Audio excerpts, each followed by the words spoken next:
and I'm a consultant in public health at Public Health Wales in the policy and international team.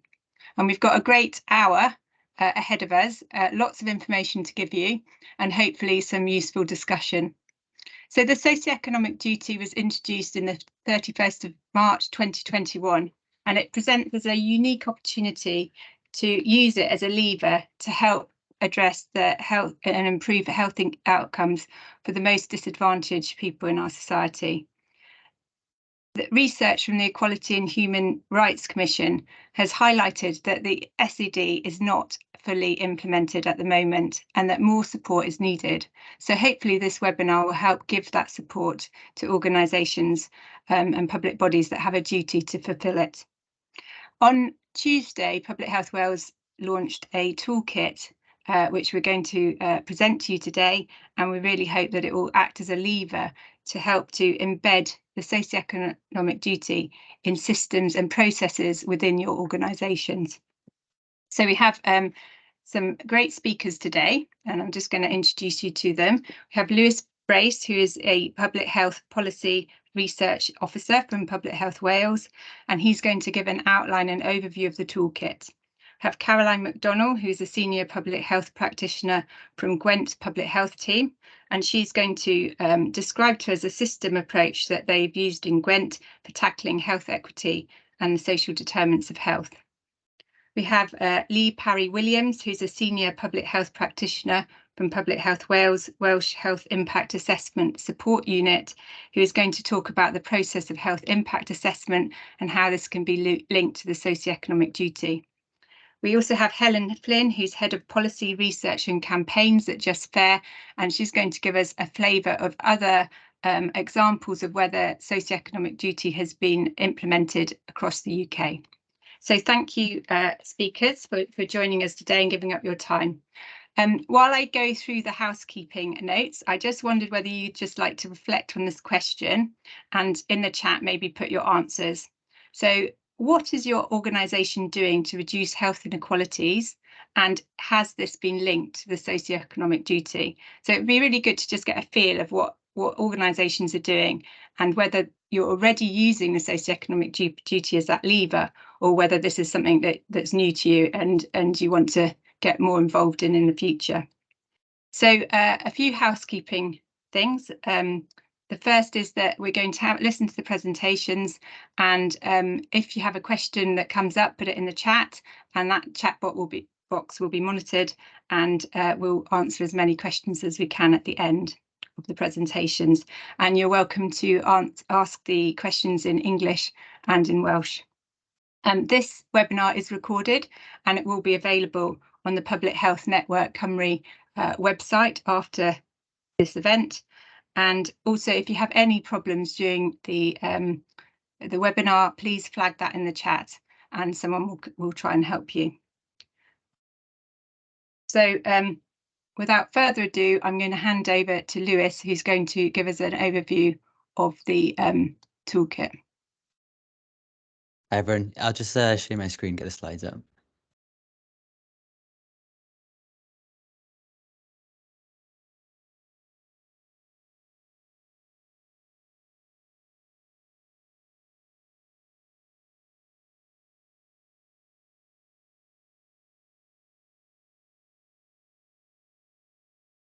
How's that, everyone? Is it showing on your screens?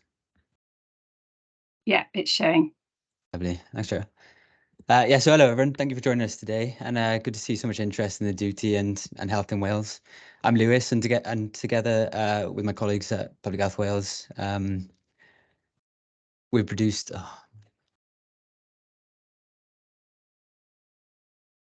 Just lost your presentation, Lewis, so maybe you want to just. Sorry, I'll just restart it. Yeah.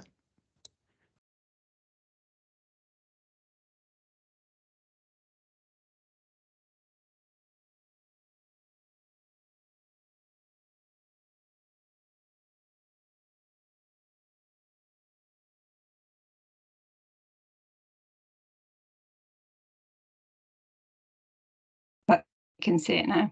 Yeah, there you go. Again, good start. Yeah, so today we're going to share with you alongside my colleagues what we've worked through on the socioeconomic duty and the toolkit we produced, as well as the animation. So yeah, here are there's the toolkit and the animation. It can be accessed on our website, or if you need anything from myself or Joe, yeah, please get in touch. I'll leave my details at the end of these slides. So we'll just start with a brief overview of what is the socioeconomic duty.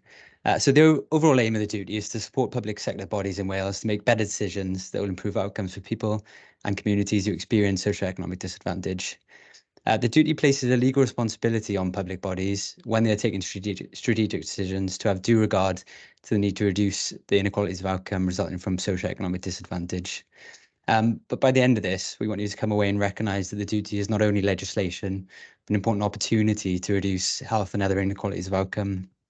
And you'll hopefully have a better understanding of implementing the duty in practice.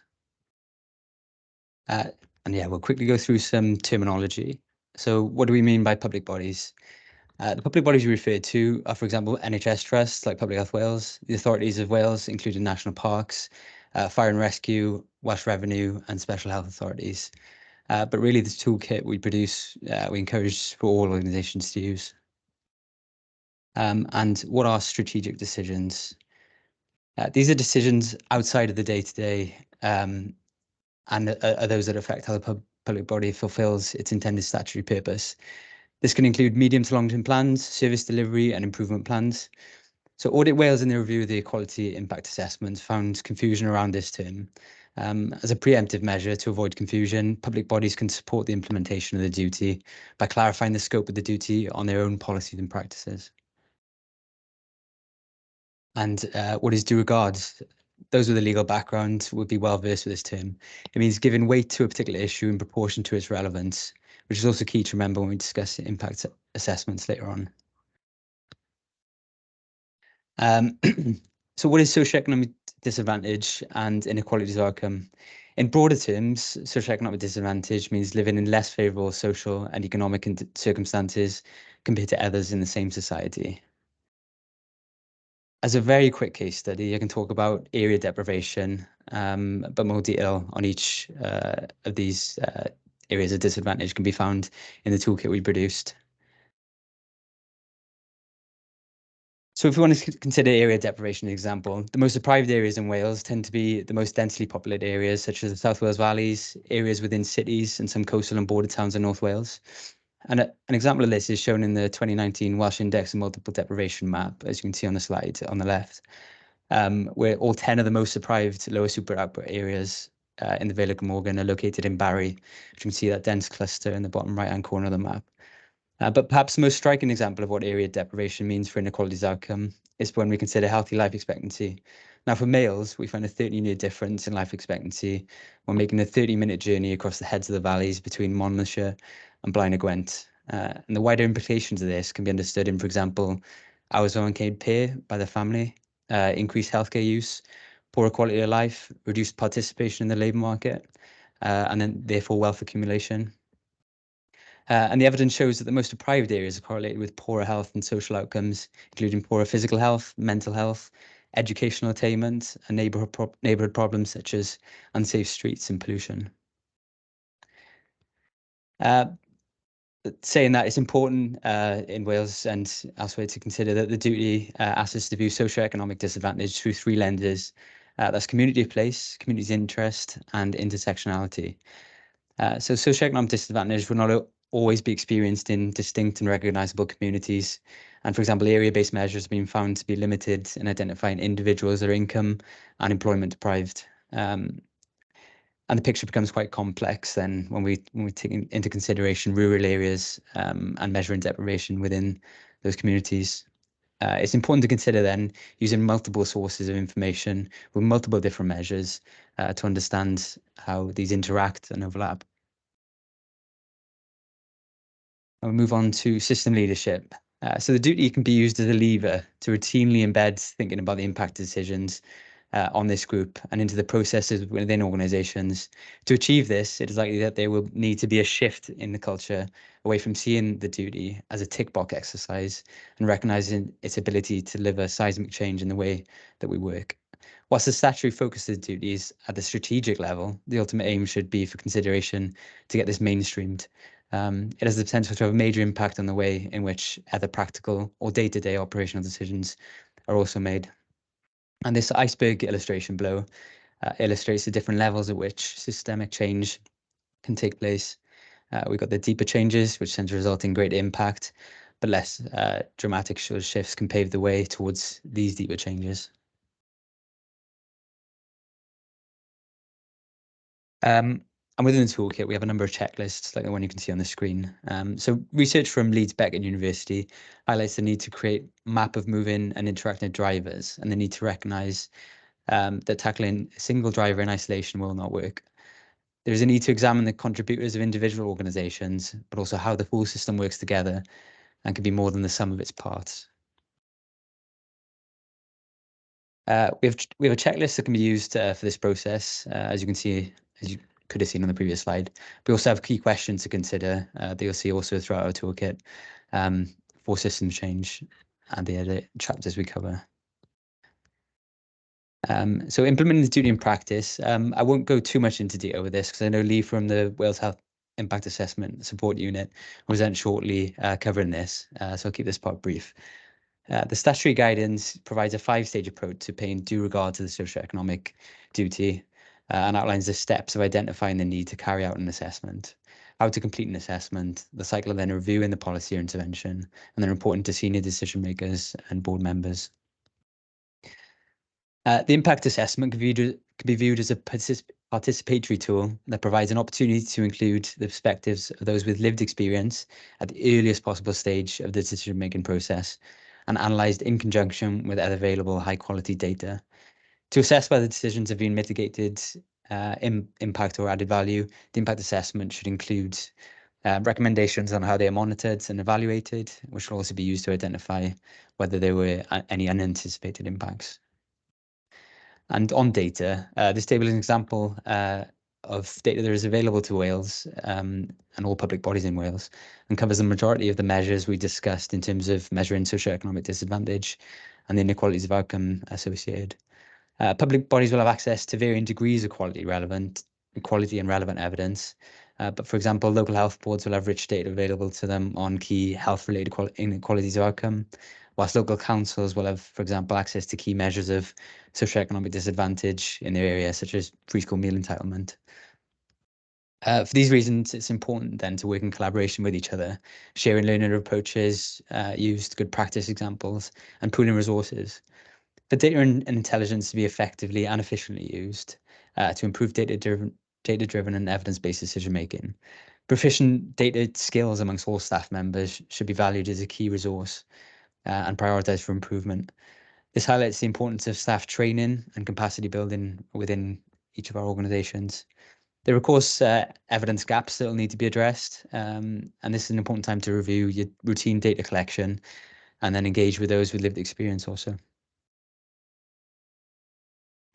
So this is an example of data that's available to us in Public Health Wales, and it's something we've brought in recently. So in autumn 2022, Public Health Wales established the Time to Talk Public Health panel surveys. This is a nationally representative panel of residents aged 16 years and above in Wales, and is a mechanism to enable regular public engagement to inform public health policy and practice. So these reports are published on each survey that is administered, and the data sets then are available to us. They can be broken down by demographic, demographies to inform action. In terms of meaningful engagement, one definition of lived experience, which we've mentioned lived experience in the previous slides, is people on whom an issue or combination of issues has had a direct impact. And within research and engagement, it refers to the knowledge and representation of these experiences. And in most scenarios, public bodies should strive for the right of this table you can see, which essentially lays out the levels of engagement. However, it's not always best to aim for this highest level of community engagement, particularly when, for example, it's likely that expectations are raised beyond the capacity to deliver, or decisions must be based on complex facts requiring a great deal of time or expertise to understand. Making an informed decision and communicating clearly with people and communities is an important element of the feedback loop, and ensuring these expectations are understood and met will be key.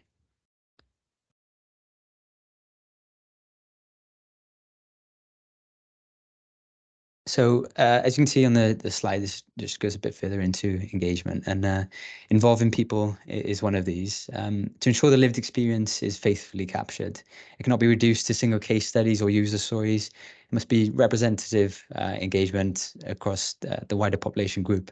Public bodies will need to consider how best to ensure you have represented voices around the table. And committing to the process, engagement will take time and energy, which must be factored into the planning at the beginning of a project or initiation. And as far as possible, engagement must start before too many details of the plans have been laid out to give opportunity for the planning to be truly influenced by the engagement activity. And in terms of data, which we've just covered, is lived experience should be considered alongside other forms of data, enhancing the public body's overall understanding of the area that it wants to impact. And this will include other measures such as the wider literature, national data, etc. And then analysing and acting on feedback. Crucial to sustainable and effective engagement is closing that feedback loop we mentioned. This means telling people what impact their feedback had, such as changes to a planned initiative. The public body must close the loop, essentially, even if ultimately the feedback didn't make any change to the service or programme on how it was delivered. This may be due to other evidence, which makes a compelling case for an alternative course of action. And finally, it's important to ensure that organisational records are kept up to date to demonstrate how you have complied with the socioeconomic duty for audit purposes. And collecting evidence about the impact of implementing the duty can support the creation of an evidence base for the public body and other organisations about what works when it comes to tackling unequal outcomes that are a result of disadvantage. Public bodies may also utilise Welsh Government's Progress Tracker tool, which I know we do in Public Health Wales, as a way of monitoring their progress towards meeting the requirements of the duty. This is a useful tool for assessing gaps in an organisation's ability to meet the duty, and it's important to ensure that there is governance in place to support the use of the tool, and that any assessment is fed back at board level. An evaluation will be key in this and can be done at 3 levels shown in the table. These are just my details. If you want to get in contact with me about anything you've heard today, or if you want to have a look at the toolkit and animation we've produced, myself, Joe Peden, and Sarah Elias in the policy team at Public Health Wales. The link is on the screen, which all these slides will be shared a bit later on. As I know, when I go through kind of presentations, I like to take pictures, so there's no need for that. Yeah, and I'll just move on to the next slide, which is our next speaker. Thanks, Lewis. Thanks for that. So, is that okay, Jo? Yeah, no, Yeah. I keep forgetting to unmute myself. I was saying thank you to Lewis. That's really great. And I think it's really important to just note that it's, you know, the SED applies to strategic decisions. You know, we've got to have that use of data and evidence to inform the assessment. And also it's about almost like changing the culture of organisation, so it becomes embedded in the processes of an organisation, and that we're just using it as a lever. It really is a tool for organisations to use, not a tick box exercise. So that's what we really want to get across today, and hopefully the toolkit will help guide you through that process. And you know, maybe you can start a task and finish group. That's what we've got in Public Health Wales, where we're looking at we meet every 6 weeks. We go through the tracker. We really try and embed it into the organisation. So that's what we wanted to share with you today. So thanks, Caroline, and over to you. Really looking forward to listening to your presentation. Thanks, Jo. Thanks, Lewis. Good afternoon, everyone. Prynhawn and Da. Lewis, if you could go to the first slide, please. So I'm here to talk about the Gwent Marmot region. So Gwent is the first region in Wales to become a Marmot region. So I'm going to explain what that means and why we're doing it, essentially. So Sir Michael Marmot is Professor of Epidemiology at UCL London, and he's Director of the Institute of Health Equity. So they're international experts in the social determinants of health and health inequalities. A lot of people will have heard about them already. So in March 2022, Gwent Public Services Board formally agreed to work with the Institute of Health Equity to become the first Marmot region in Wales. So a lot of regions in England, such as Coventry, Greater Manchester, Cheshire and Merseyside, have already become Marmot regions. So they've worked with the Institute of Health Equity to come up with ideas to address inequities within their region, and that is what we're doing currently in Gwent. So it signals a strategic intent to address inequities across Gwent. So it's taking a social determinants lens and using the Marmot 8 principles, which we'll come on to in a minute, to help decide actions to improve health and wellbeing for the people and communities in Gwent. So this all started really in 2019 with our then Director of Public Health, Sarah Aitken, who came out with a report called Building a Healthier Gwent. And that had an ambition that in 2030, the places where we live, work, learn and play make it easier for people in our communities to live healthy, fulfilled lives. So just quickly before we move on, I just want to just touch upon the difference between equality and equity. So equality, I'll probably use both terms, but I'll mainly use equity. Equality relates to fairness. It means everyone's given the same resource or opportunity and is treated in the same way. Whereas equity relates to justice. It recognises that people have different circumstances and needs, and it means giving people what they need in order to make things fair. Okay, next slide, please, Lewis. Thank you. So this is an area map of Gwent, split into the 5 local authority areas. So it's showing the percentage of lower super output areas in the highest 20% or 5th quintile for income deprivation in Wales. So as you'll see, there's Monmouthshire over on the right with 4% LSOAs, and then we've got Newport at 33 and Blaenau Gwent at 36. So this was taken, this is 2019 data, so it might have changed a bit by now. So if you can see the colours on your screen, the darker the colour, the more deprived the area, the lighter the colour, which Monmouthshire is mainly made up of, is the least deprived. So as you can see in Gwent, there are significant inequalities, and they're across health, education, housing, income and employment. These collectively result in socioeconomic deprivation. Next slide, please, Lewis. Thank you. So this slide is around children living in poverty. It shows children 0 to 15 years living in households with a less than 60% median UK income after housing costs. So similarly to the previous slide, Monmouthshire is sort of further down and Newport and Blaenau Gwent are further up, meaning they have a higher percentage of children living in poverty. Though interesting to note that obviously Monmouthshire does still have a fairly substantial amount of children living in poverty, and from 2018-19 onwards, all of those increased, as in across all of the local authority areas. So what does this translate to in terms of sort of finances for people? In October, November last year, for a family of 1 adult and 1 child, the median UK income after housing costs was £160 per week. So if you're looking at the 60% poverty line, that's approximately £95 per week to spend on everything such as food, utilities, clothes, leisure, learning outside of school. So in Gwent, more than 1 in 4 children across all local authority areas now live below the poverty line.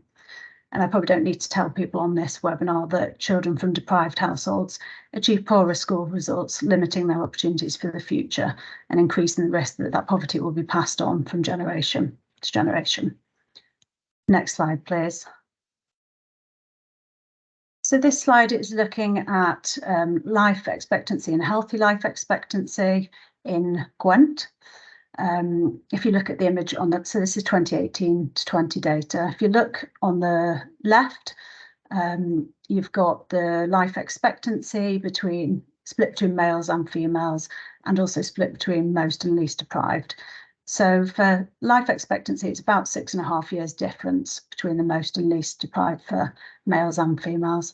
But if we look at healthy life expectancy, that figure jumps quite a lot.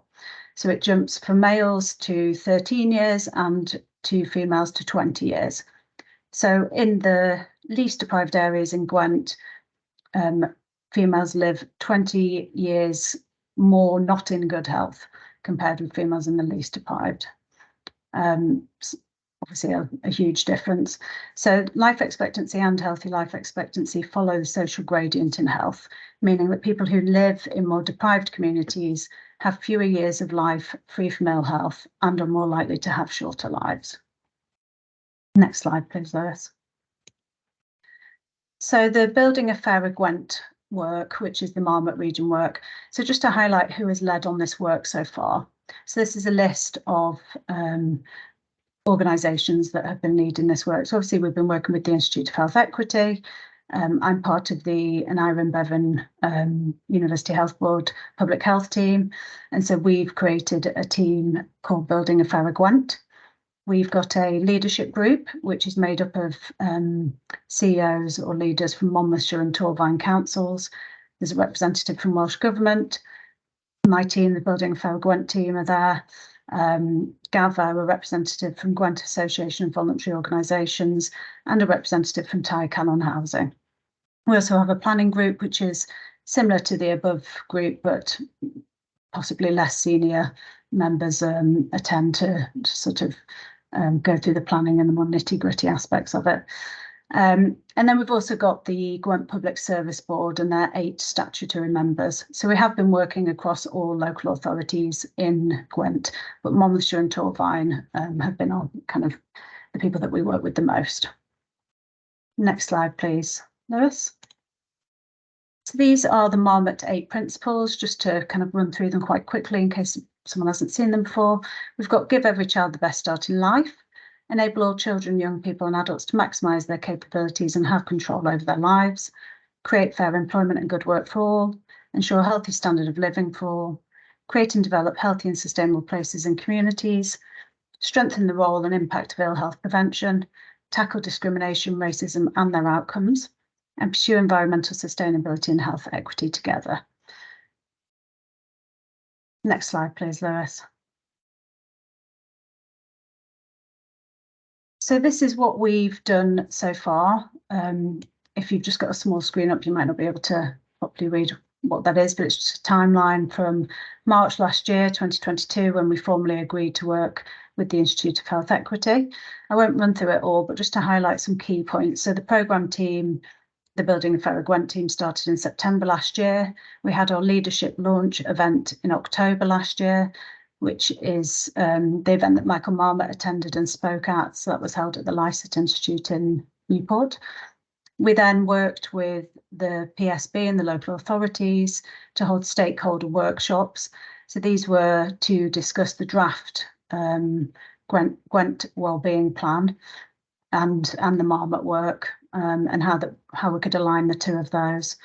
We had the new DPH report in December 2022. Again, that was Dr. Sarah Aitken, our former DPH.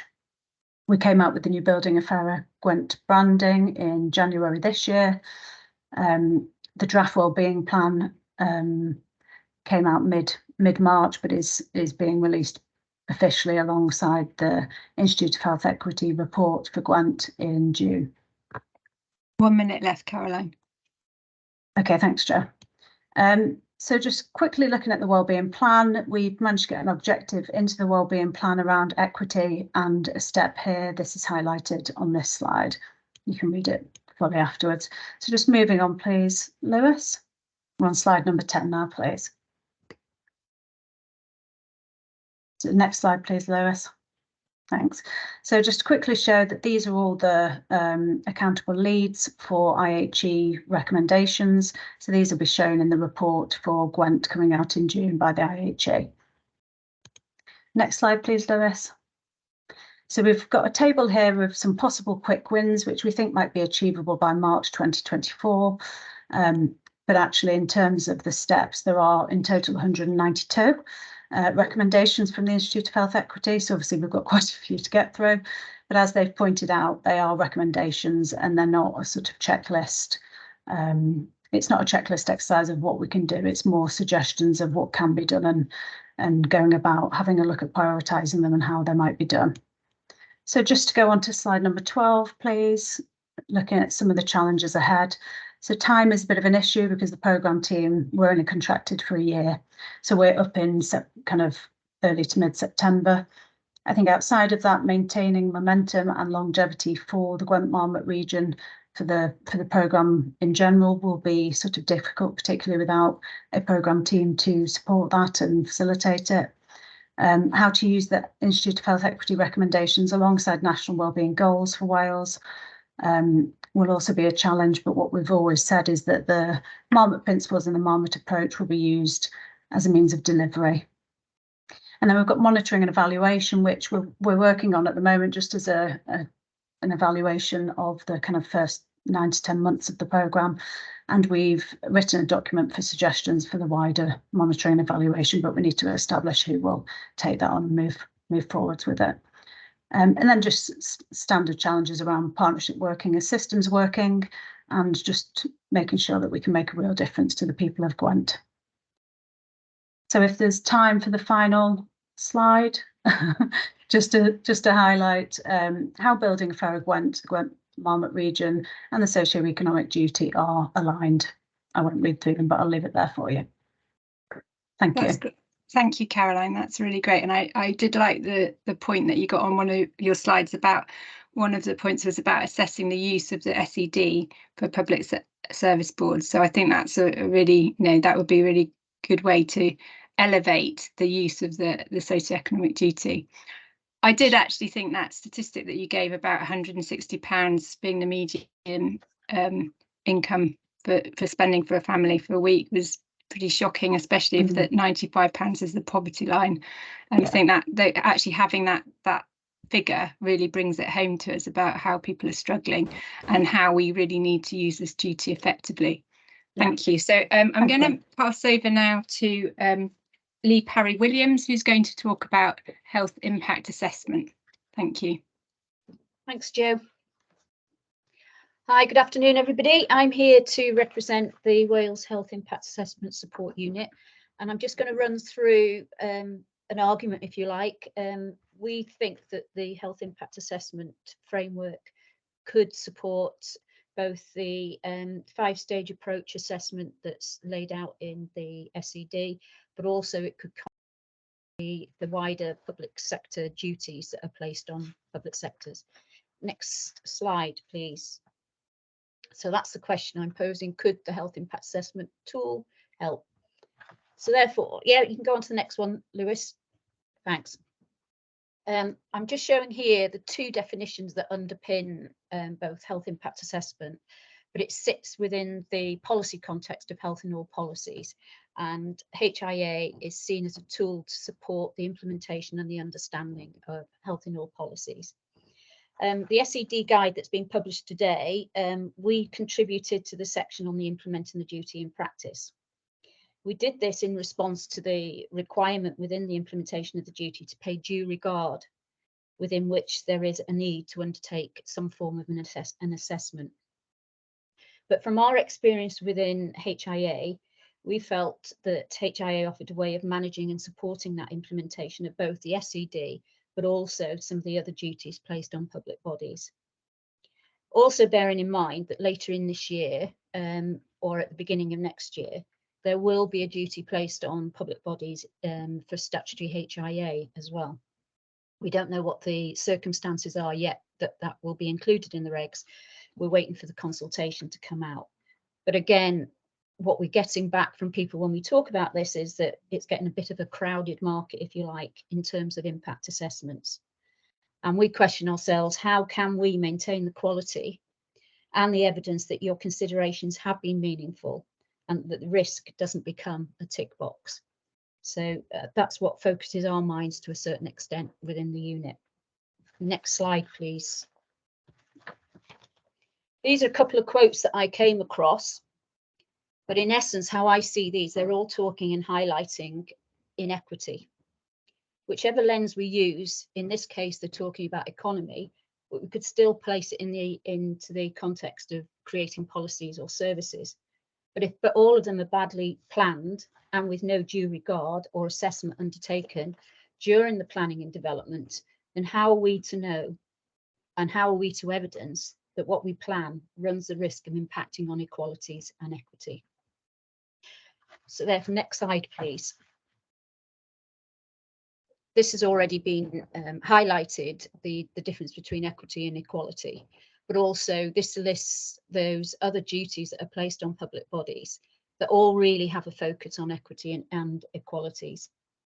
As I say, we're focused on the SED today, but in fact, this duty does not operate in isolation. Our experience from talking to public bodies in relation to the forthcoming introduction of statutory HIA shows there are real concerns in relation to capacity, resources and skills in relation to meeting all the duties placed on them. Also, a reoccurring comment, which is it's another assessment to undertake.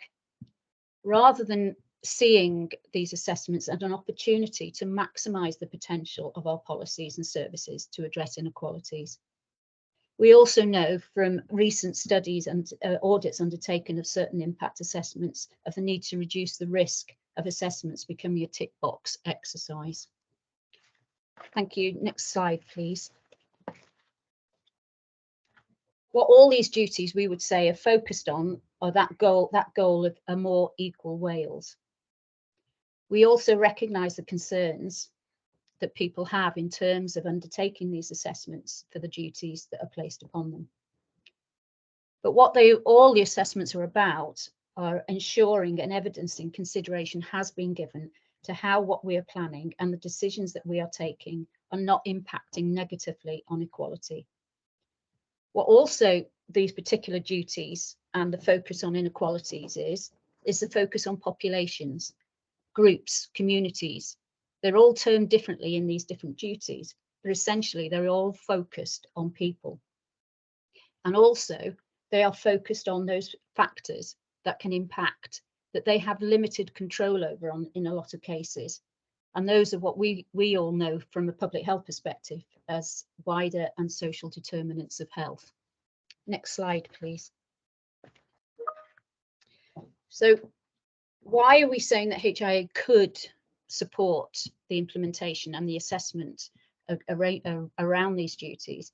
Is that HIA methodology is informed by health and wellbeing, inequality and inequity, and those wider social determinants of health. Next slide, please. There are three key considerations, if you like, in HIA. There's the whole population, but importantly, it's about identifying specific groups in that population that share characteristics and circumstances. So Lewis mentioned in his presentation, intersectionality. We believe that HIA helps to identify and build a bigger picture, if you like, quite a comprehensive picture of specific groups in the population who potentially could be at risk within the context, and that context is really important, of the plan or the policy that's being developed. You always have to make considerations within HIA in the particular context and understand that context in order to foresee, if you like, or to understand and unpick what potential impacts there are. The other key consideration is obviously the wider determinants. So once you've identified your population groups, you can then place them in the context of each of those factors that make up those wider determinants, and also the context of the proposal that's underway. Also, I think what I've failed to say so far is, and it's something that's already been touched on in previous presentations as well, is about the importance of engagement and participation in the decision-making process. One key thing within HIA is that there is an underpinning principle of engagement and participation, and that is in the context of all the stakeholders that are involved. So stakeholders in the context of HIA are defined as either those that are planning, those that are implementing, but most importantly are those that the policy or the service is intended for. And alongside that, we have three forms of evidence. And one of the key forms of evidence is stakeholders' knowledge and experience. And if HIA cannot be undertaken without that participation and that engagement, it's not something that you can sit at your desk and undertake. You have to have that participation. So again, that's one of the other reasons why we think that using the HIA framework would be helpful when you're considering the assessment of these public duties. Okay, next slide, please, Lewis.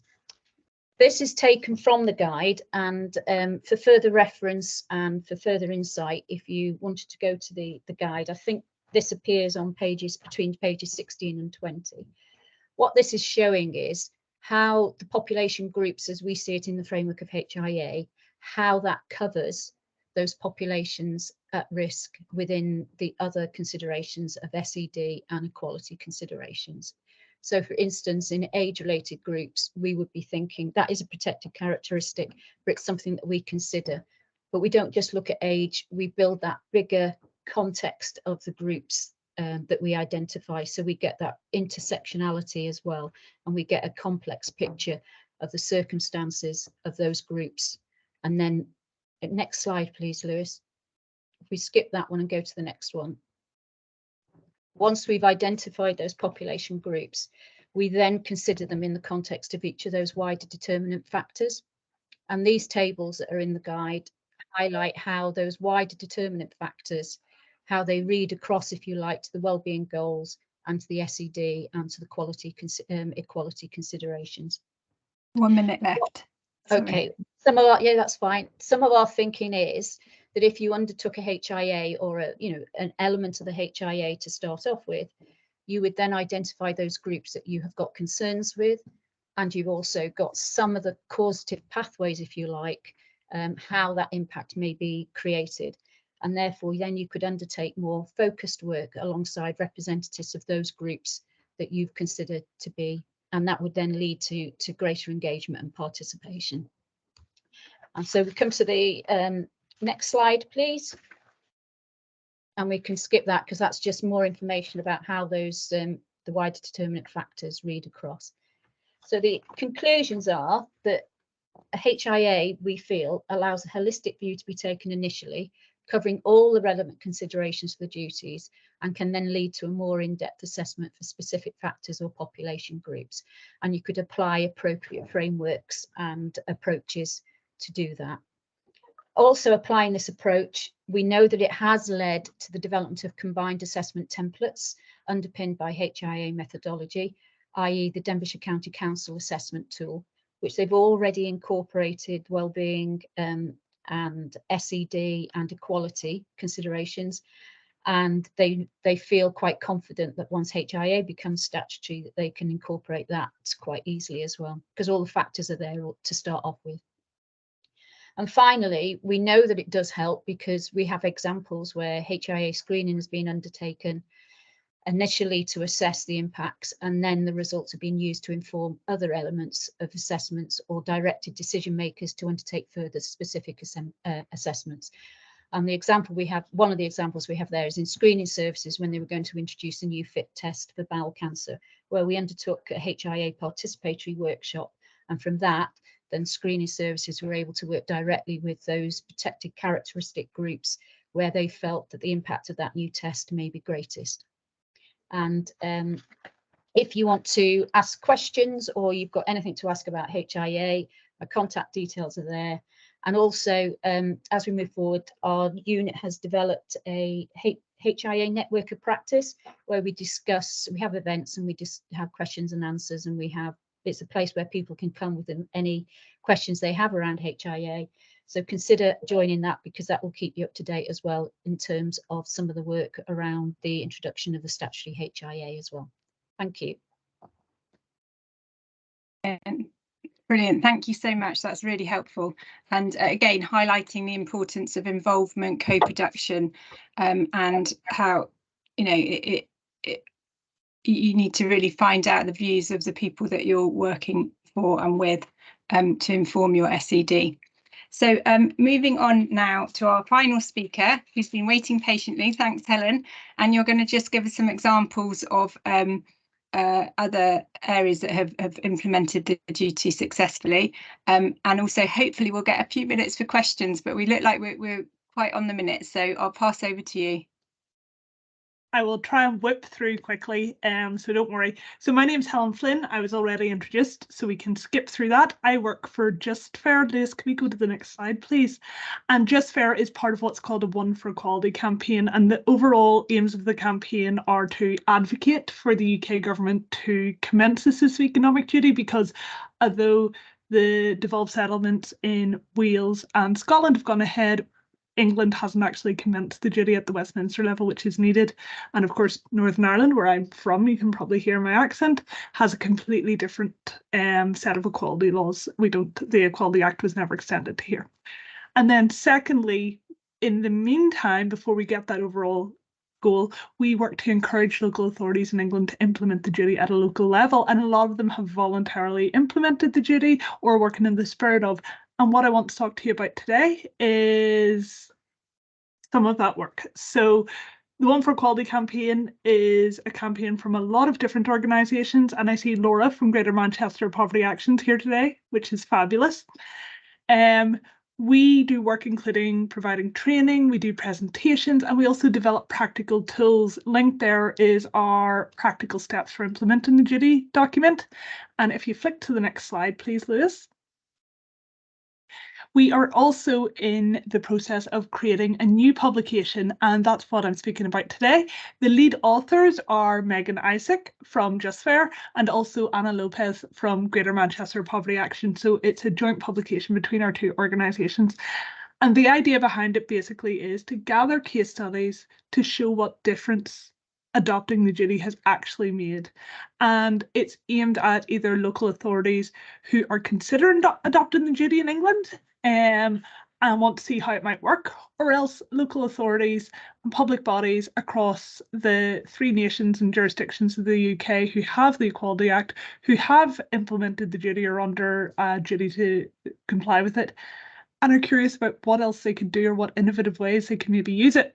So I'm just going to do a little sneak peek today, but I don't have a lot of time, but that's fine because I think we are looking at July for a launch of the document.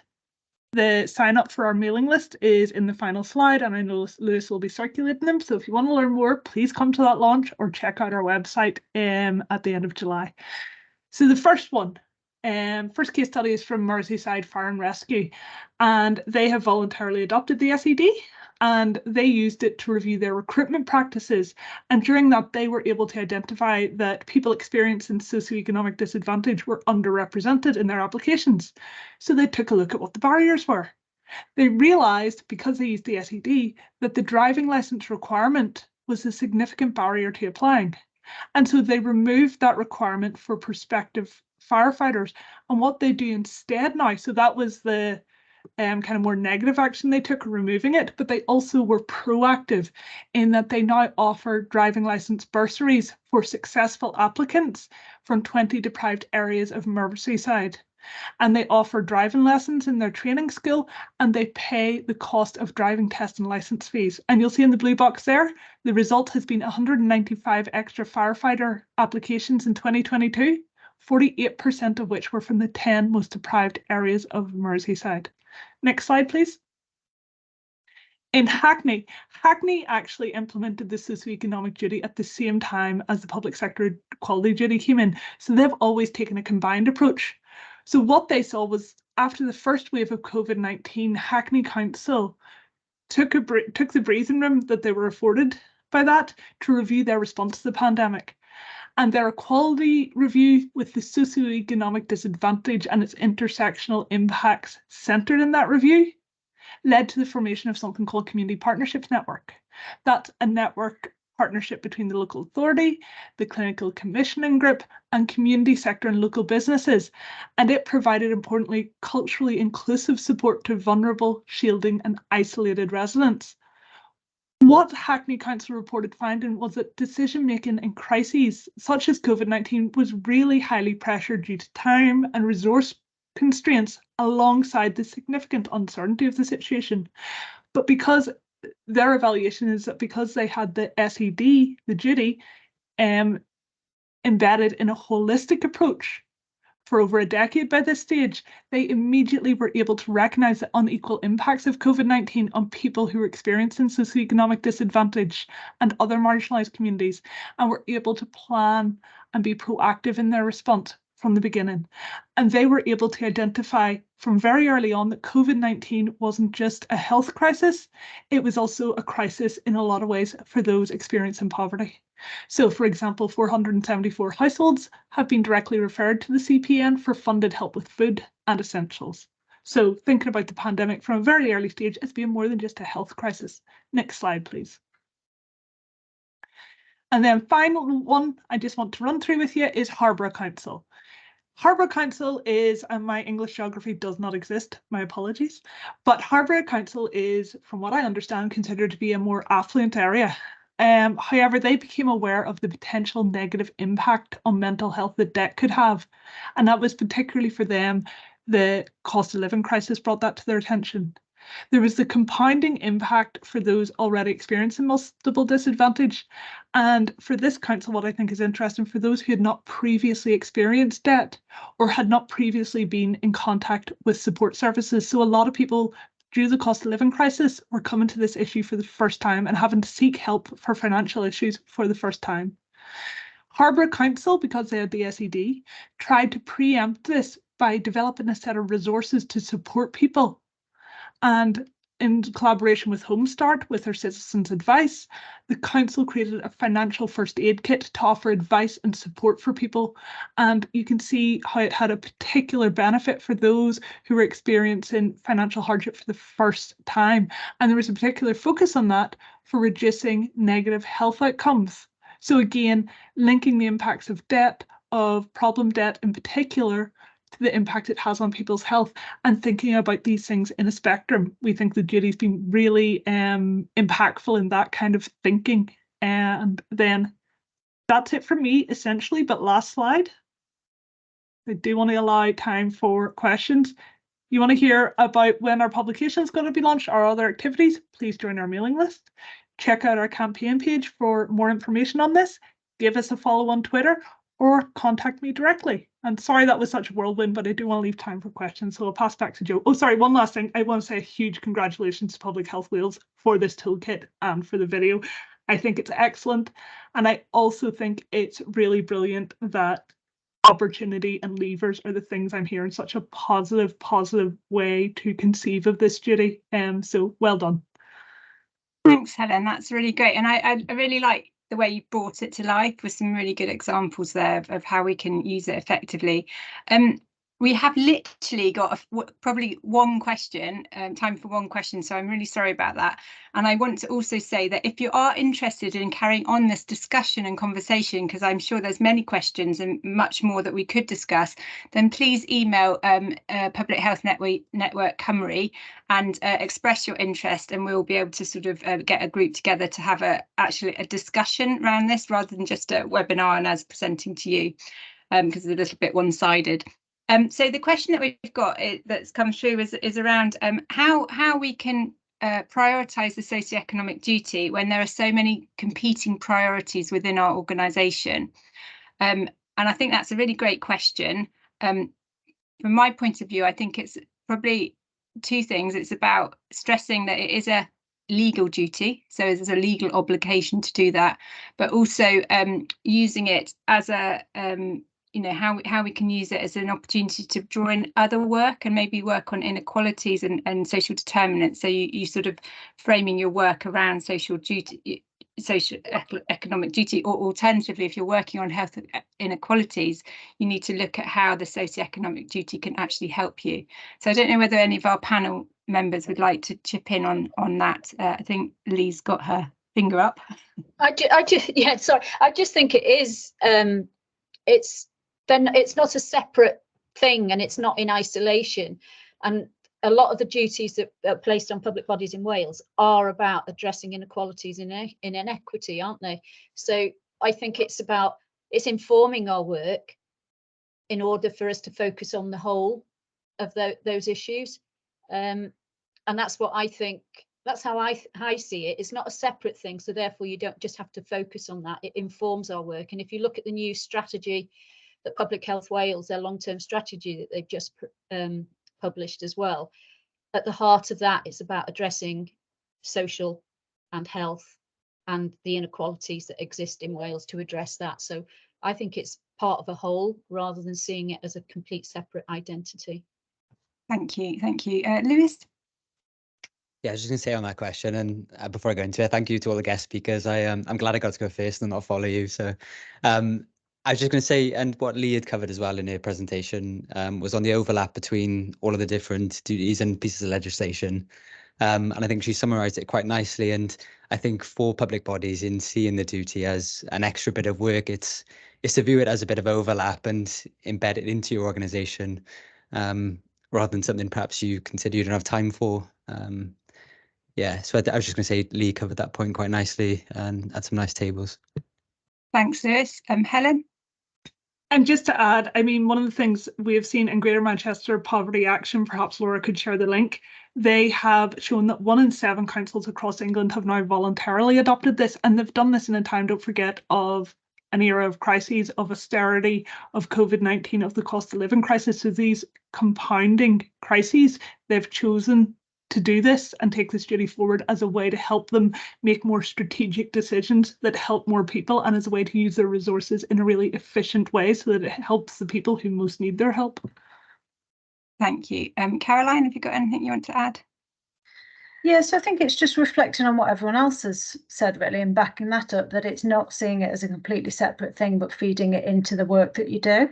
So with building a fairer Gwent, I guess that's sort of that aligns with the socio-economic duty. It's sort of at the heart of it. So it's how the duty can be embedded into the work that you're doing or the programs that you decide to do, but also taking a sort of preventative approach and seeing the longer term goal and the longer term benefits of the duty and the programs that you build it into. Thank you. That's great. Yeah, and I think I'm afraid we're going to have to finish it there. We can carry on all day, I think, discussing this. But I wanted to say thank you very much to the speakers for giving up your time this afternoon. And also to say that if you haven't joined the Public Health Network Cymru, then please join, because there's lots of really interesting webinars. The evaluation link will go into the chat. I think it's already been put in. So please fill out the evaluation. Also, if you have any feedback on the actual toolkit, we'd be really happy to hear that.